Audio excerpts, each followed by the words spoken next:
quando eu vou calcular o pH, eu vou ter o seguinte: primeira situação, se o meu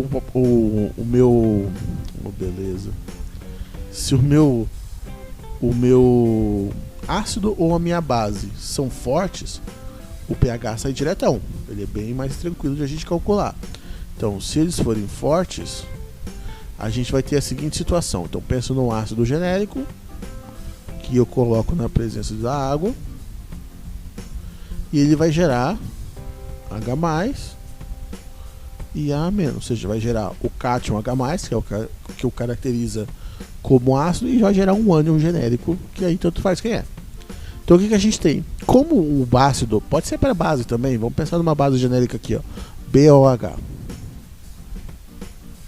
Coloquei na presença de água.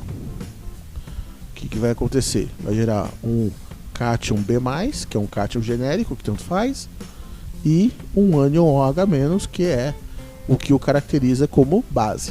Se eu for calcular o pH, eu vou ter que, se esses caras são fortes, significa que o alfa deles, em média, está acima de 95%.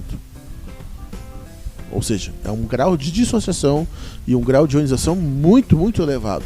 Consequentemente, para essas circunstâncias, a quantidade que eu tinha aqui no começo, então a quantidade em mol por litro que eu tenho aqui no começo, quando eu comparo aqui no final, como é 5% apenas de diferença do valor, analiticamente falando, os químicos consideram que, olha, dá para passar, dá para considerar que está ok, não tem problema. Esses 5% a gente aceita de erro. Então, para uma base e um ácido forte, tranquilo, você pega ali o que tinha no começo, é o tanto que gerou dos íons, faço minha conta diretona, morreu, não tem mistério. Agora, quando é uma base fraca ou um ácido fraco, a coisa já dá uma complicadinha. Por quê? Vamos pegar um caso aqui. CH3COH. Coloco na presença de água. O tão famoso ácido acético. Outro detalhe importante é, quando eu estou representando um ácido, uma base forte, uma seta apenas. Quando eu represento um ácido, uma base fraca, setinha vai e vem, porque isso vai gerar uma situação de equilíbrio. Então esse daqui vai dar o íon acetato.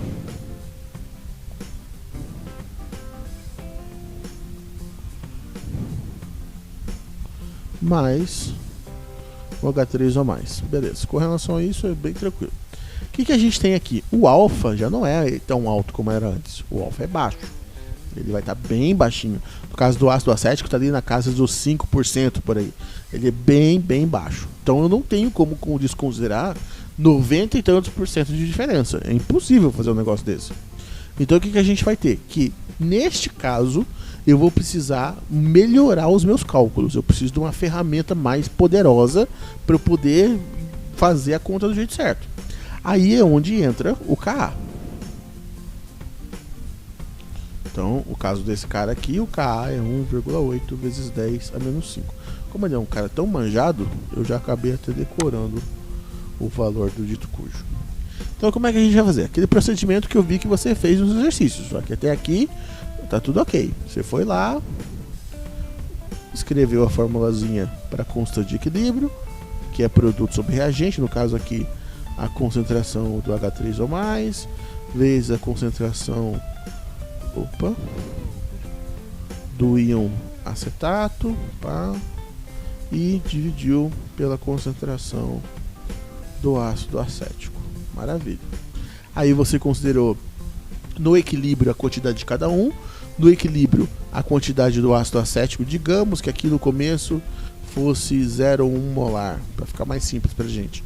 Então, eu conheço a concentração do ácido acético, vamos colocar aqui do ácido, é igual a 0,1 molar, só que eu não conheço a concentração do H3O+, e a concentração dos íons acetato. Eu não conheço por quê? Porque no meu exercício ele não me deu com exatidão o alfa. Se ele falasse o alfa é tanto, precisamente, aí eu podia tacar direto o alfa ali, morreu, tranquilo, porque se o alfa diz o tanto que ionizou, eu sei exatamente por quanto que tá, porque ele tá me falando, a porcentagem é tanto, seria maravilha. Como ele não me deu essa informação, aí o H3 a mais e um acetato eu vou chamar de X. Então até aqui normal, você foi lá e fez isso também. Pegou aqui o 1,8 vezes 10 a menos 5, colocou aqui X vezes X, maravilha. Só que aqui a gente tem o seguinte, que eu esqueci de falar. 0,1 era a quantidade lá no comecinho. Um pedacinho desse 0,1, que é o que a gente chamou de X, virou o H3O+, e virou o ácido acético, o acetato. Então, na verdade, a gente tem que fazer uma correçãozinha aqui, que é o seguinte, a concentração do íon acetato, na verdade mesmo, é 0,1 menos o X, que é exatamente essa quantidade aqui que foi embora. E aí, se a gente colocar aqui 0,1 menos o X e for fazer essa conta, vai gerar uma equação de segundo grau terrível de resolver. Um negócio assim, péssimo, terrível. E aqui que está o ponto que você fez de forma correta, só que fez mais cálculos talvez que o necessário. Aqui existe uma jogada que eu não sei se o seu professor ou o professor ensinou, ou às vezes acabou esquecendo, não tem problema. Aqui é o momento de a gente fazer essas correçõezinhas, que é o seguinte. Nem sempre você vai precisar considerar isso aqui inteiro. Você pode ter, a analítica te permite, a liberdade de excluir esse menos X. Aí vem a pergunta, peraí, mas como é que eu vou saber quando que eu excluo o menos X ou não? Você vai excluir da seguinte forma. De início você exclui. Pá, tirei ali o menos X. Aí você faz as contas. 1,8 vezes 10 a menos 5 igual a x ao quadrado. E aqui eu esqueci de passar o 0,1 para cá. Vezes 0,1. Aí faz as continhas. Chega aqui no final, x vai dar tanto. Esse valor que você encontrar aqui, você vai comparar com o valor inicial. Então a gente vai fazer a seguinte comparação.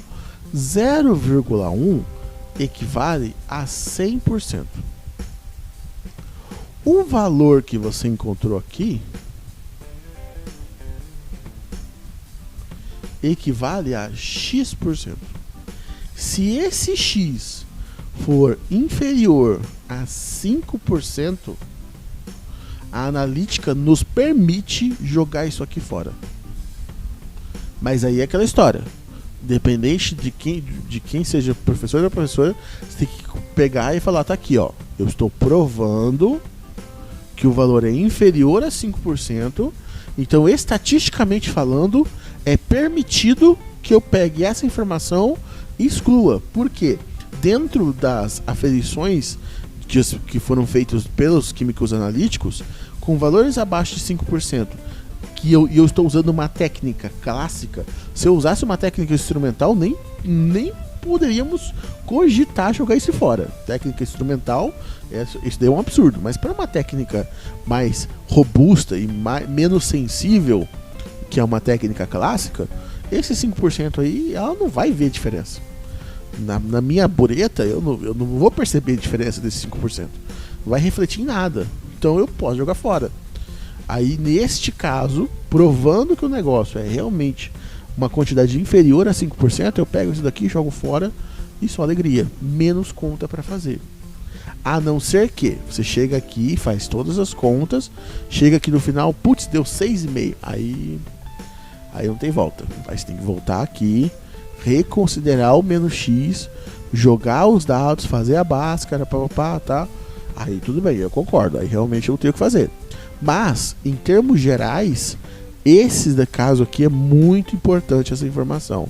Então, toda vez que você for fazer os exercícios, faça essa verificação aqui para garantir que você não vai fazer um monte de conta sem necessidade.